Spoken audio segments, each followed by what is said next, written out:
সরাসরি চলে যাব মমতা বন্দ্যোপাধ্যায় সাংবাদিক সম্মেলন।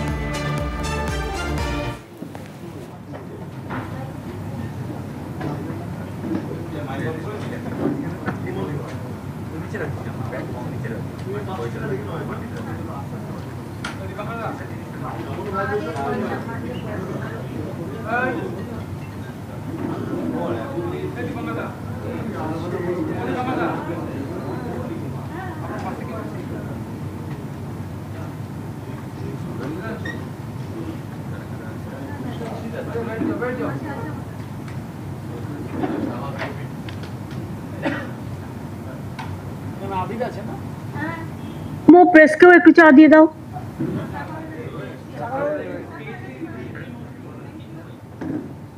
অ্যাকচুয়ালি এখন তো দেখুন, আমি ভার্চুয়ালেও যারা আছেন, ডিএমরা, এসপিরাও আছেন বা অন্যান্য অফিসাররাও আছেন লাইন ডিপার্টমেন্টের। রথযাত্রা আপনারা খুব ভালোভাবে শান্তিতে করেছেন, আপনাদের অনেক ধন্যবাদ। জয় জগন্নাথ। এরপরে মহরম আছে, সেটা আপনাদের ভালো করে দেখে নিতে হবে, এবং আরো অনেক প্রোগ্রাম আছে আমাদের। 21শে জুলাই আছে, প্লাস এর পর অন্যান্য প্রোগ্রামগুলো তো দেখে নিতে হবে, আমরা টাইম টু টাইম বলে দেবো। বর্ষাকালে অলওয়েজ বাংলায় বর্ষা একটু বেশি হয়, তার কারণ হচ্ছে বাংলা হচ্ছে নদীমাতৃকা দেশ। এখানে নদী, সমুদ্র, পুকুর অনেক বেশি, আর আমরা অনেক পুকুরও কেটেছি যাতে আমরা জল ধরে রাখি। তাতে অবশ্য আমাদের অনেকটা কাজও হয়। আর এখানে অনেকগুলো কোস্টাল এরিয়াও আছে। কোস্টাল এরিয়ার মধ্যে অত্রি একটা দায়িত্বে আছে সুন্দরবন, আর একটা পশ্চিমাঞ্চলের দায়িত্বে আছে খলিল। তো এই জায়গাগুলো খুব ইম্পর্টেন্ট। উত্তরবঙ্গ আজকে বন্যায় ভাসছে, যে কাগজে আমি রিপোর্ট দেখছি, এবং বিশেষ করে কালিম্পংয়ের, সিকিমে কয়েকদিন ধরে খুব বৃষ্টি হচ্ছে। সিকিমের রাস্তায় ধসও নেমেছে, রাস্তাও অনেক পর্যটকও ট্যাপ হয়ে গেছে, সেটা দেখে নাও যাতে তারা ফিরে আসতে পারে, কোনো অসুবিধা না হয়। If they want any help from us, ওটা অলরেডি রাস্তাটা তৈরি হয়ে গেছে, আমার মনে হয় ব্যাক করতেও শুরু করেছে। খুব বর্ষাকালে যেন কেউ পাহাড়ের দিকটা মানে অ্যাডভেঞ্চারাস হিসেবে ইউজ না করে, তার কারণ ওখানটা চিরকালই কালিম্পংয়ে ধস নামে। এই সময়টা সরু রাস্তা, পাশে তিস্তা, ভরা জল, এগুলো মাথায় রাখতে হবে। বর্ষাকালটা, গরমকালে আবার শুকনো, তিস্তায় জল নেই। এটা প্রকৃতির বৈচিত্র্য রূপ। তো বিশেষ করে উত্তরবঙ্গে যেটা আমি দেখছি, আমি যে ডিপার্টমেন্টগুলো থেকে অলরেডি রিপোর্ট পেয়েছি, জেলাগুলো থেকেও, ডিএম এর কাছে, এসপির কাছ থেকেও, তাতে আমি দেখেছি বন্যার একটা আশঙ্কা আছে কিন্তু উত্তরবঙ্গের জেলাগুলোতে। ইরিগেশন ডিপার্টমেন্ট প্রতিবারই সবাইকে নিয়ে একটা 24x7, মানে আপ টু অক্টোবর, পুরো এন্ড অক্টোবর আমরা একটা কিন্তু মনিটরিং সিস্টেম চালু করি। এবারেও সেটা চালু করতে হবে ইমিডিয়েট, যাতে হট করে কোনো প্রবলেম হলে একটা নাম্বার দিয়ে দেবে, মানুষ যোগাযোগ করতে পারে। ধরো রাতের অন্ধকারে একটা এমন বর্ষা হয়ে গেল যে পুরো ঘরবাড়িগুলো ভেঙে তছনছ হয়ে গেল, কারো রাস্তায় থাকার জায়গা পর্যন্ত নেই, রাস্তাটাও বিপজ্জনক হয়ে গেল, নদীর জলগুলো রাস্তায় এসে সব ভেঙে চলে গেল। এটা আমাদের নজর রাখতে হবে একটু। বিশেষ করে ইরোশন যেখানে হয় সম্ভাবনা আছে, মালদায় একটু ইরোশন হয়েছে, এবং গঙ্গার ভাঙন, এটা কেন্দ্রীয় সরকারের দেখার কথা। আজকে দীর্ঘ 12 বছর ধরে, 10 বছর ধরে ওরা দেখছে না, 1 পয়সা খরচও করেনি গঙ্গার ভাঙনের জন্য, ফরাক্কাও ড্রেজিং করেনি। বাংলাদেশের সাথে যখন আমাদের চুক্তি হয়েছিল, তখন কথা ছিল যে বাংলাদেশের যে জলটা যাচ্ছে সেটাকে রিভাইভ করবার জন্য, যাতে আমাদের এখানে প্রবলেম না হয়, ড্রেজিং করা হবে। এবং ভাঙন যেটা হচ্ছে, ইরোশন, সেই ভাঙনে অনেক বাড়ি তলিয়ে গেছে গঙ্গার ভাঙনে, সেই বাড়িগুলোকে তৈরি করে দেওয়া হবে। এলাকার উন্নয়নের জন্য একটা 700 কোটি টাকার প্যাকেজ তখন তৈরি হয়েছিল, কারণ আমি তখন এমপি ছিলাম, আমি ঘটনাটা জানতাম। কিন্তু আজ পর্যন্ত সে টাকা দেয়নি। উপরন্তু আমাদের না জানিয়ে আবার বলছে আবার ফরাক্কা চুক্তি রিনিউ করবে, এবং বিহারও ভেসে যায়। ফরাক্কা যে ড্রেজিং করে না, শুধু বাংলার একা ক্ষতি হয় তা না, বিহারটাও কিন্তু ভেসে যায়। কিন্তু মেন পার্টি হচ্ছে আমরা, কিন্তু যখন এগ্রিমেন্ট বা কথা যেটা হলো আলোচনা বাংলাদেশ এবং ইন্ডিয়ার প্রধানমন্ত্রীর সাথে, আমাদের কাউকে জানানো হলো না, খুব আনফর্চুনেট। যাই হোক, আবার বলছে তিস্তার জলও দিয়ে দেবে। তিস্তায় জল আছে তাই দেবে? তাহলে তো উত্তরবঙ্গের একটা লোক খাবার জলও পাবে না। বর্ষার জল দেখে যেন গ্রীষ্মের জলের কথা আমরা না ভাবি। সিকিম ওর উপরে 14টা হাইড্রেল পাওয়ার প্রজেক্ট করেছে, তাতে সব জল টেনে নিয়েছে। যখন সিকিম 14টা হাইড্রেল পাওয়ার করলো, তখন সেন্ট্রাল গভর্নমেন্টের কেয়ার নেওয়া উচিত ছিল। ওরা জানে সিকিমের বর্ডার কত ভয়ানক, অরুণাচলের বর্ডার কত ভয়ানক আমাদের দেশের জন্য, কিন্তু গভর্নমেন্টের কোনো মনিটরিং সিস্টেম নেই। আমরা বারবার ইনফর্ম করেছি, কিন্তু নো অ্যাকশন, যার জন্য আজকে মানুষকে ফেস করতে হয়। জলপাইগুড়ি টাউনের মানুষরা নিশ্চয়ই জানে, আগে করলা নদীর জলে যেভাবে শহর ভাসত, আমরা 16 কোটি 20 কোটি টাকা খরচ করে করলা নদীর ওপর আমরা ভাঙনটা অনেকটাই রোধ করেছিলাম নতুন প্রজেক্ট তৈরি করে। কিন্তু তা সত্ত্বেও পাশে ভুটান আছে, ভুটানের থেকে জল চলে আসে, সেই ভুটানের জলে আলিপুরদুয়ার ভাসে, জলপাইগুড়ি ভাসে, তার সাথে যুক্ত হয় বৃষ্টির জল, সব কিছু মিলেমিশে বন্যায় পরিণত হয়। সুতরাং আমরা হচ্ছে সবচেয়ে বড় সাফার আত্মার, কারণ বাংলাটা দেখতে একটা নৌকোর মতো, ওপরটা দেখতে উঁচু আর মাঝখানটা একেবারে নিচু। জলগুলো ওপর থেকে আসছে আর আমাদের সেটাকে হজম করতে হচ্ছে। প্রতি বছর কোটি কোটি টাকা খরচা করেও আমরা এর থেকে রেহাই পাচ্ছি না। রাস্তায় ধস নেমেছে, অনেক জায়গায় ভেঙে গেছে নদীর পাড়, তাই নজর রাখতে হবে। এরকম কোনো ঘটনা ঘটলে রাস্তা ভেঙে যাওয়া, বিশেষ করে ওগুলো ন্যাশনাল হাইওয়ে, সেন্ট্রাল গভর্নমেন্টকে জানাতে হবে সঙ্গে সঙ্গে ব্যবস্থা নেওয়ার জন্য। এবং নর্থ বেঙ্গল, সিকিম, বিশেষ করে পাহাড়ি এলাকাগুলো আর্মিরা যাতায়াত করে, সুতরাং এটা আর্মিদের দায়িত্ব টু রেস্টোর দ্য সিচুয়েশন। ধস নামলে ডিএমদের এটা জানিয়ে রাখছি, এবং এসপিদের। 2 হচ্ছে জলপাইগুড়ি ক্রান্তি মাল, জলপাইগুড়ি সদর, রাজগঞ্জ ব্লক এবং জলপাইগুড়ি মিউনিসিপ্যালিটির কিছুটা ক্ষতিগ্রস্ত হয়েছে। এর মধ্যেই এখানে 9টি ফ্লাড শেল্টার আমরা তৈরি করেছি ইতিমধ্যেই, এবং 500 জন মানুষ তাতে আছে।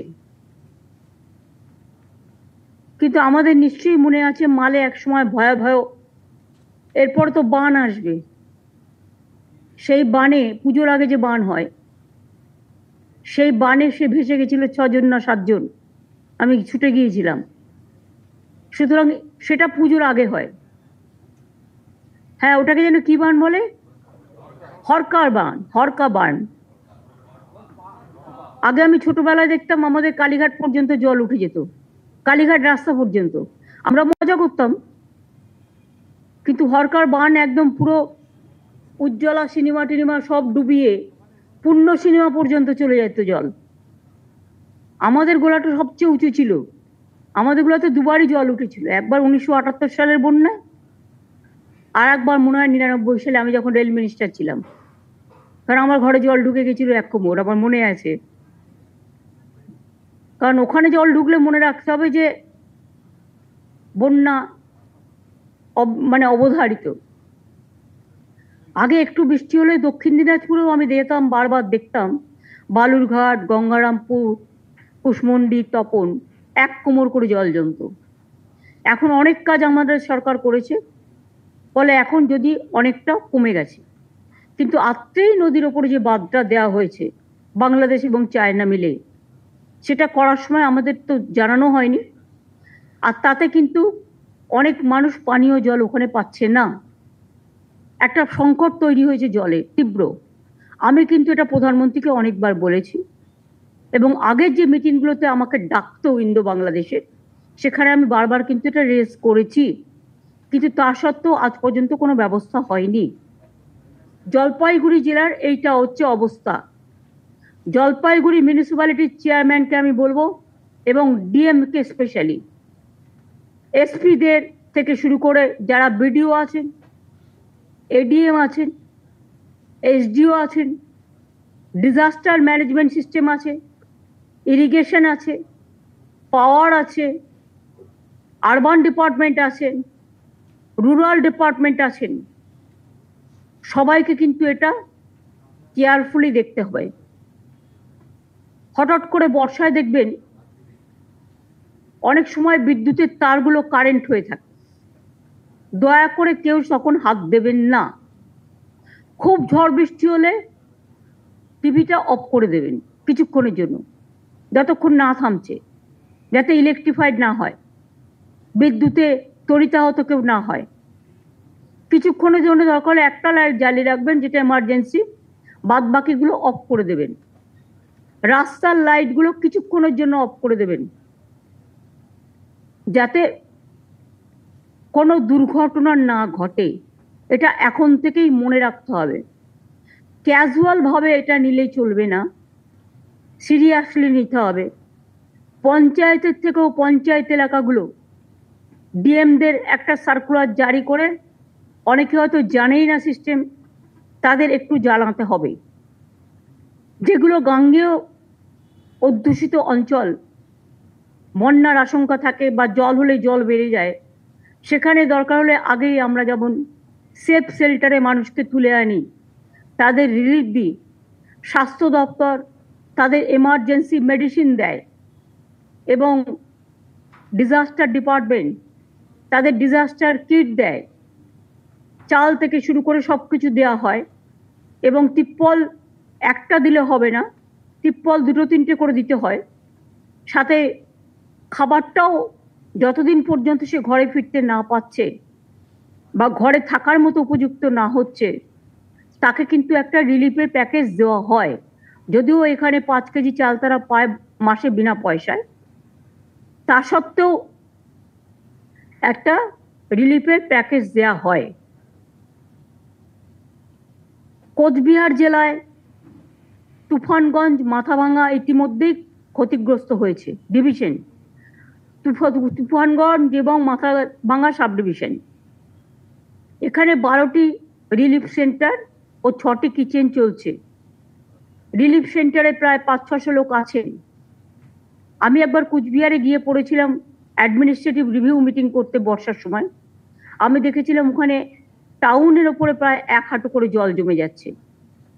সুতরাং এই সময়টা যেহেতু হেরিটেজ টাউন, ওটা আমরা ডিক্লেয়ার করেছি, কাজটাও ত্বরান্বিত করতে হবে। এই কাজগুলো সবই দেখতে হবে। যখন আমরা হেরিটেজ টাউন করছি, একটা মোটা টাকা দিচ্ছি, সেখানে রাস্তাগুলো উঁচু করা, দেখে নেওয়া, রিপেয়ার করা, ইরিগেশনটাকে ভালো করে দেখে নেওয়া। ইরিগেশনের তো অনেক বেশি কাজ, কারণ যেহেতু এমব্যাঙ্কমেন্টের ক্ষতি সবচেয়ে বেশি হয়।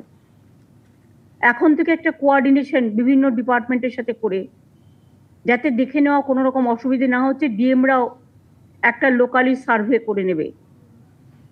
এবং আমরা যেমন এখানে 24x7 একটা ডিজাস্টার, মানে এই ফ্লাড কন্ট্রোল সিচুয়েশন বা ডিজাস্টার ম্যানেজমেন্ট সিস্টেমের আমরা করছি। ডিজাস্টার ম্যানেজমেন্ট থেকে শুরু করা হয় সবাইকে দিয়ে, তেমনি জেলাগুলোও ডিস্ট্রিক্ট ম্যাজিস্ট্রেটের আন্ডারে আর লাইন ডিপার্টমেন্টের সকলকে নিয়ে একটা 24x7 একটা প্রোগ্রাম করবেন, যাতে কোনো জায়গায় কোনো ঘটনা ঘটলে সঙ্গে সঙ্গে বিডিও বা পঞ্চায়েত মারফত আপনারা খবরটা পেতে পারেন, বা মিউনিসিপ্যালিটি মারফত।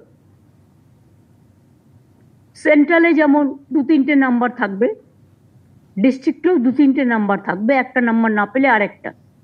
আর এখানে শিফটিং ডিউটি করে দেওয়া হবে, 8 ঘন্টা করে সার্ভিস করবে। যারা নাইট ডিউটি করবে তারা ডে ডিউটি করবে না। 7 দিন কেউ ডে ডিউটি করলো, তো 7 দিন কেউ নাইট ডিউটি করলো, যে যেটা প্রেফার করবে। এটা আপনারা দেখে নেবেন। এখন ছুটি, এই যতক্ষণ পর্যন্ত পুজো টুজো না চলছে, বাইরে যাওয়ার ছুটি এবং অন্যান্য ছুটি এমনি যে ছুটিগুলো ন্যাচারাল এতে পড়ে সেগুলোর কথা আমি বলছি না। এমার্জেন্সিতে যে যদি এমার্জেন্সি লাইক সিচুয়েশন হয় তাহলে কিন্তু সব ছুটিটাই ক্যান্সেল হয়, তার পরিবর্তে তারা অ্যাডজাস্ট করে অন্য সময়, সেটা দেখে রাখতে হবে। আলিপুরদুয়ারে অবশ্য এই মুহূর্তে এমবাঙ্কমেন্টের কোনো যে ক্ষতি হয়েছে একটা, সেটাও সারানো হচ্ছে। কালিম্পংয়ের সিচুয়েশন নর্মাল। 10 নম্বর জাতীয় সড়কে ধস নেমেছে, এনএইচএআই এবং পিডাব্লিউডি তারা রিপেয়ার করছে, কিন্তু রিপেয়ার করার দায়িত্বটা পিডাব্লিউডির নয়, পিডাব্লিউডির মনিটরিং করার দায়িত্ব এবং রিপেয়ার করার দায়িত্ব এনএইচএআই। এখানে টাকা ফর নাথিং তোমরা খরচা করবে না। যাই হোক, তোমাকে আমি বলে রাখলাম তোমরা মনিটরিংটা করবে, কারণ এটা আর্মির ব্যাপার আছে, মনে রাখবে ওখানে টোটালটাই আর্মির বেস্ট। দার্জিলিং সিচুয়েশন এখনো পর্যন্ত নর্মাল আছে, ওখানেও কিছু জায়গায় ধস নামলে ওখানেও আর্মি বেস্ট, ওদেরকে ইনফরমেশনটা দিতে হবে যাতে ওরা রিপেয়ারটা চটপট করে, আর জিটিএ কেও কনসাল্ট করে নেবে। উত্তর দিনাজপুরে এই প্রবলেমটা এখনো পর্যন্ত কিছু নেই, সিচুয়েশন নর্মাল। দক্ষিণ দিনাজপুরে সিচুয়েশন এখনো নর্মাল, কিন্তু পুনর্নভা নদী বিপদসীমার ওপর বইছে, পুনর্ভবা যেটা। সুতরাং আমার মনে হয় এটা বিপদসীমার ওপর বইলে কোন জায়গাগুলো এফেক্টেড হতে পারে, সেখানে আশেপাশে বাড়িঘর আছে কিনা সেটা দেখে নিতে হবে, এবং পাবলিককে দরকার হলে সরিয়ে আনতে হবে। সেই শেল্টারগুলো ডিএমএসপিদের কথা বলে এখন থেকে নজর রাখতে হবে। আমরা একটা সিস্টেম করে দিয়েছিলাম, একটা মেকানিজম, যদি দেখেন বেশি ঝড় জল হচ্ছে, হয়তো ডিবিসি যখন তখন জল ছেড়ে দেয়, আগে না জানিয়ে ছাড়তো, এখন আমরা বলে দিয়েছি আমাদের না জানিয়ে ছাড়া যাবে না। এবং অনেক কাজ জল ধরোতে অনেকটা আমরা সেভ করতেও পেরেছি, তখন রেখে দিলাম বাদে। আমার যতক্ষণ না ফুরোচ্ছে ততক্ষণ আমি ছাড়ছি না, আর যেই ফুরিয়ে যাচ্ছে হজম করতে হচ্ছে, বদ হজমটা বাংলাকে করতে হচ্ছে, এটাও তো ঠিক নয়, তারও একটা সিস্টেম করতে হবে। সে যখনই দেখবে তার 75 to 80% ভরে যাচ্ছে, তখন থেকে যদি অল্প অল্প কিছু ছাড়ে তাহলে কিন্তু প্রবলেমটা হয় না, কিন্তু প্রবলেমটা হয় তার কারণ ওরা একদিনও ড্রেজিং করে না। ডিবিসি এখনো পর্যন্ত যদি ড্রেজিংটা করে সেন্ট্রাল গভর্নমেন্ট, 2 লক্ষ কিউসেক মেট্রিক টন জল এখনো ডিবিসি জলাধারে থাকতে পারে, যেটা আমি 5-6 বছর ধরে শুনে আসছি, কিন্তু ওরা ড্রেজিং করছে না, ফলে প্রবলেমটা আমাদের ঘাড়ে আসছে। এটা বর্ষা সবে নেমেছে, ইমিডিয়েট আমি ইরিগেশন ডিপার্টমেন্টকে বলবো, talk to irrigation ministry and to tell them যে ডিবিসি যেটা সিলটেশন এগুলো করা উচিত ইমিডিয়েট। ফরাক্কা ডিবিসি ডিসিশন নেবে ওরা, আর ভোগ করবো আমরা, এটা কখনো হতে পারে না, এটা মাথায় রাখতে হবে। মাইথন তো পড়েই আছে। মালদায় এমনিতে কোনো বন্যাজনিত সমস্যা নয়, কিন্তু মালদায় হয় ভাঙন, রতুয়াতে নদী ভাঙন হয়েছে, যার জন্য 25-30টা ফ্যামিলিকে শিফট করতে হয়েছে। কিন্তু ভাঙন ফরাক্কার জন্য আমি যতদূর জানি, সুতি, ধুলিয়ান, এইসব জায়গাগুলো যেগুলো ফরাক্কার আশেপাশে, তাদের কিন্তু প্রতি বছরই এটা কিন্তু ফেস করতে হয়। আমি আগাম বলে দিচ্ছি, তার কারণ যত পরে এটা না বলতে পারে যে কেউ জানতো না। প্রকৃতির ওপরে আমাদের হাত নেই, কিন্তু ফ্লাড শেল্টার, তাদের খাওয়া দাওয়ার ব্যবস্থা, disaster management, all the department যারা আজকে মিটিংয়ে আছেন, line department related, relief material related, panchayat municipality related, urban department related, irrigation related, PWD related, পাওয়ার রিলেটেড, এবং ইউডিএমএ আর পিআরডিকে বলবো দ্রুত জল নিকাশি বন্দোবস্ত করতে। হাওড়াতে তো কবে টাকা দেওয়া হয়েছে, আজও কেন সেই পুরনো ড্রেনেজ? কি পর্যায়ে আছে ববি, আমি তো জানি না। হাওড়া একটা দিদি মাস্টার প্ল্যান করা হয়েছিল, কিন্তু আমরা ওটা সেন্ট্রালে পাঠিয়েছিলাম, এখন ওর এটা ডিসিশন হয়নি, প্রায় 3 বছর ধরে ওটা পড়ে আছে। আমরা এবার এখানে ড্রেজিং করে এই হাওড়ার যেগুলো বেশি জল জমে সেগুলোকে পরিষ্কার করে দিয়েছি। একটা সমস্যা রেলের সাথে, ম্যাক্সিমাম হাওড়ার যেটা আছে রেলের সাথে একটা বড় সমস্যা আছে, ওরা ওর এলাকাটার ভেতরটা ড্রেজিং করতে কিছুতেই দেয় না। ইউডিএমএ কেন, রেলকে বলতে হবে, তাহলে জল জমলে রেলকে নিকাশি ব্যবস্থা করতে হবে। রেল যখন এখান থেকে একটা বড় টাকা ইনকাম করে নেয়, মানুষের পকেট তো কম কাটে না। আমরাও যেমন তাদের সেফটি সিকিউরিটি পরিষেবা যখন যা চাই তখন তাই দিই। তা রেল এলাকায় যদি জল জমে, তা রেলওয়ে কেন নিকাশি ব্যবস্থা করবেন না? আমি চিফ সেক্রেটারিকে বলবো, আরবান মিনিস্ট্রিকে নিয়ে, আরবান ডিপার্টমেন্টকে নিয়ে ইমিডিয়েট রেলদের ডেকে, বিশেষ করে eastern railway, south eastern railway and Northern railway এবং মেট্রোরও যেখানে যেখানে কাজ হচ্ছে, ওদের ময়লা পড়ে থাকার ফলে, বালি ইট এইসব পড়ে থাকার ফলে, আবর্জনা পড়ে থাকার ফলে ড্রেনগুলো বন্ধ হয়ে যাচ্ছে। সেই জায়গাগুলো ইমিডিয়েট লোক লাগিয়ে ক্লিয়ার করবে। এটা ওরা করে না।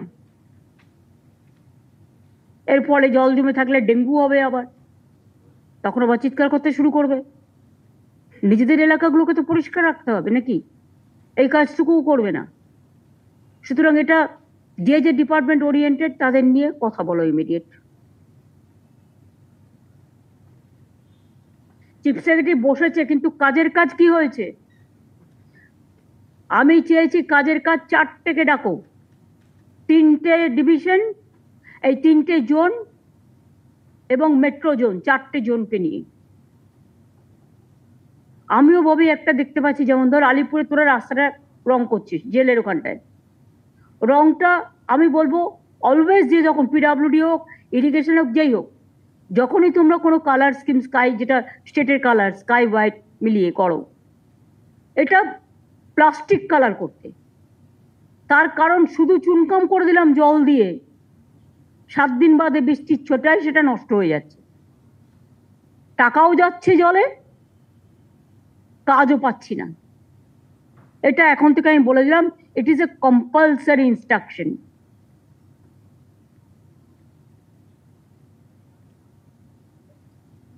হ্যাঁ, কালার স্কিমটাও কেউ কেউ নানা রকম ডিসকালার করে দিচ্ছে। আমি তো এখানে পার্টির কালার করিনি, আমি 12 বছর এখানে আছি।